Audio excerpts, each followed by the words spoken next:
కథలెన్నో చెప్పారు, కవితల్ని రాశారు, కాలాలు దాటారు, యుద్ధాలు చేశారు. ప్రేమలో తప్పు లేదు, ప్రేమలో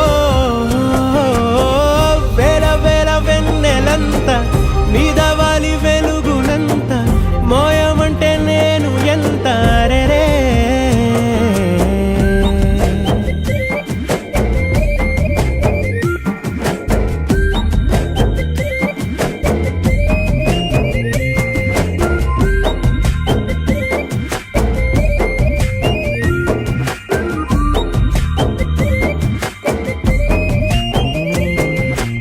ఆకాశం తాకాలి అని ఉందా, నాతో రా చూపిస్తా